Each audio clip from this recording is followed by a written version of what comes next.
Hello guys, you're welcome back to my channel. My name is Tessie. Good morning, good afternoon, and good evening to you all, depending on where you are watching from.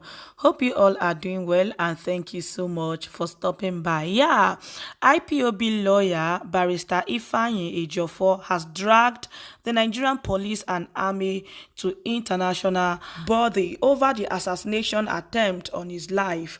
So before we get into the news in full details, if you're just watching for the first time or you've been watching without subscribing, please do us a favor by clicking on the red subscribe button down below to subscribe, also on the notification button. In that way, anytime we upload a new video, they will notify you. And I pray that the same way you all are supporting us in this channel, God will definitely send people that will support you in whatever you are doing in life, in Jesus' name.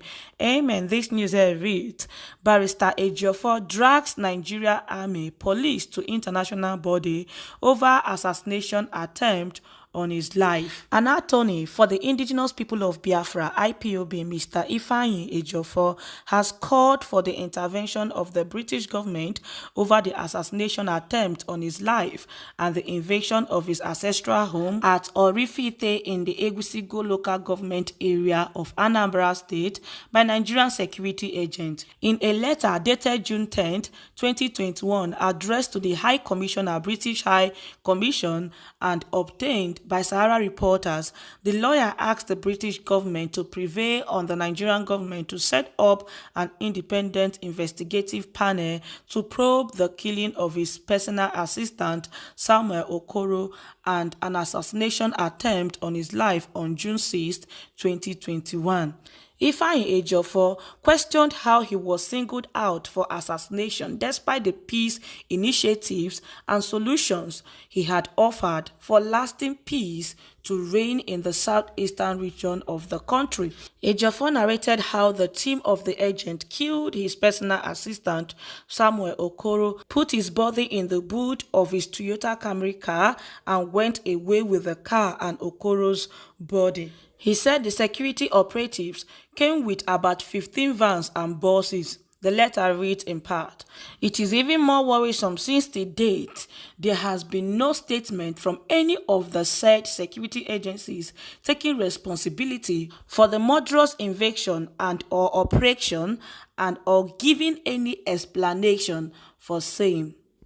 It is therefore clear from the foregoing that our client's life is no longer safe, as there is an obvious state-sponsored conspiracy to eliminate our client at all costs by any means.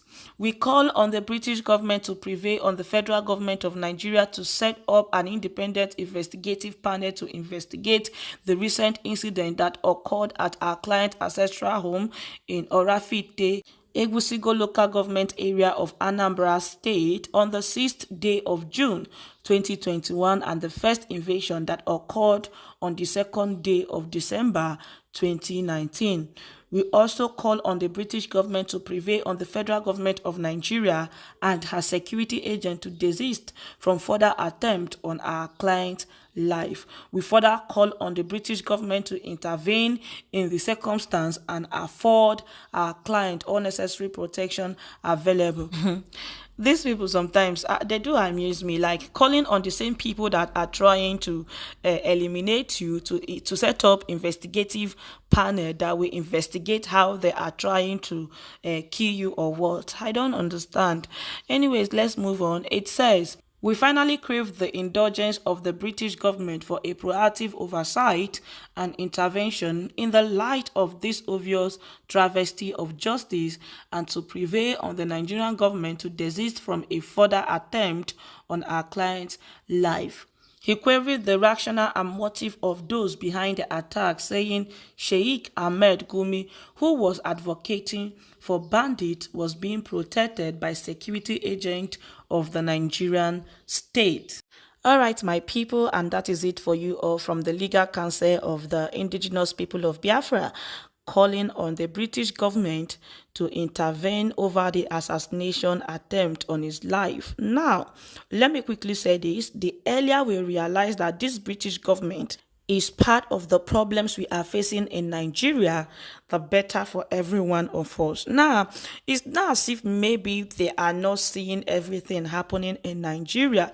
It's not as if they are not seeing the injustice, the ill-treatment being meted on the people by this same federal government. But they choose to be silent for their own personal interest. In the first place, they are the people who amalgamated this marriage of inconveniences together. So, seeing that the thing is not working, is it not their duty to look for a way to dissolve it? But they chose to be silent. So there is no need for we to keep calling on them, since it is obvious that they are not ready to do anything to solve our problems. Now, it is becoming more like a threat to anybody that talks about Biafra in Nigeria.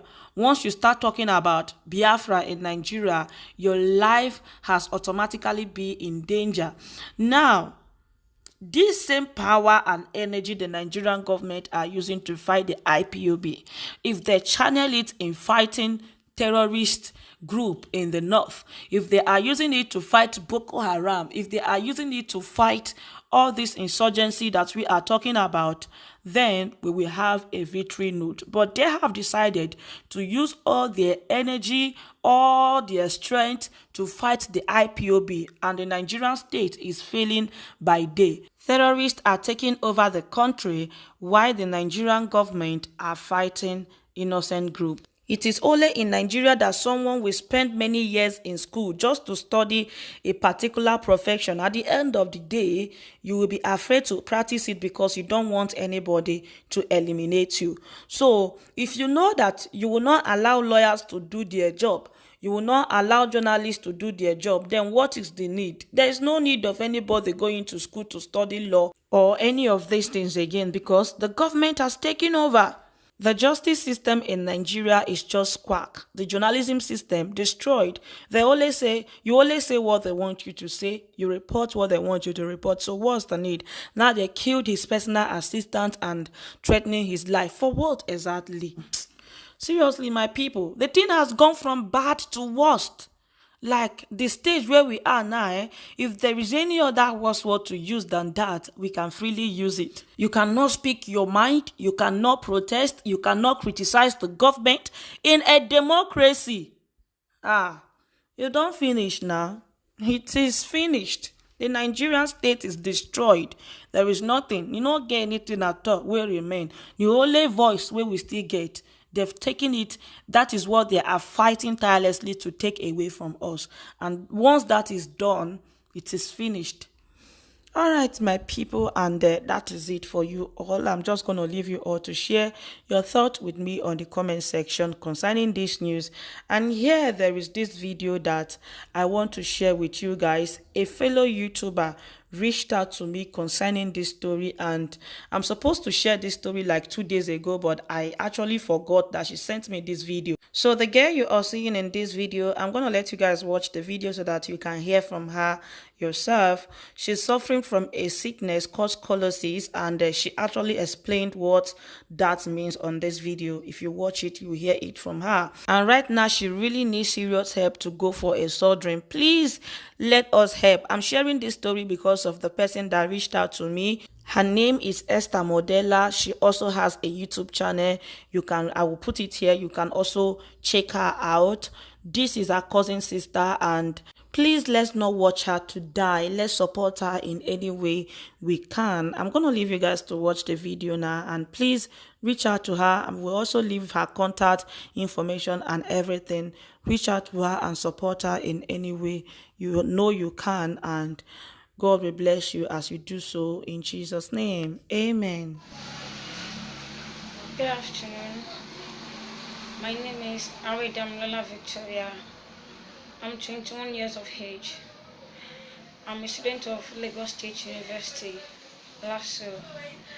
I'm a 311 student of Political Science. I'm suffering from scoliosis. Scoliosis is a sideways curvature of the spine. It's a deformity of the spine. I have scoliosis ever since I was 11 years old.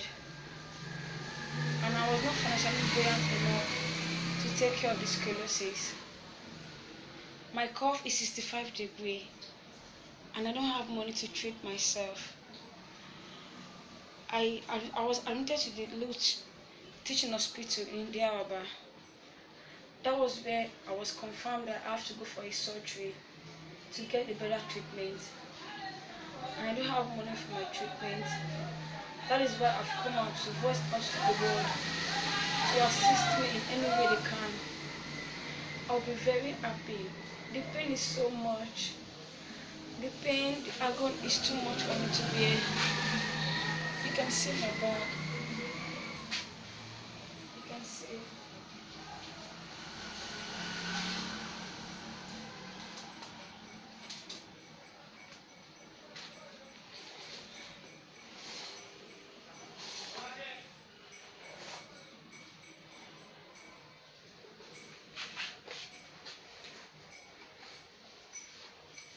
You can see my back. You can see the deformity in my back. You can see it. The bone in this place shifted to this place. You can see this curve.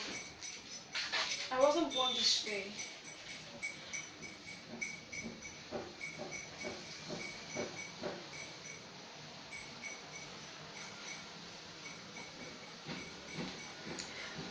I want to plead to anybody, all the world, to assist me anywhere they can, so I can come out from this treatment and be useful to myself. Sclerosis is so painful. I feel the pain a lot.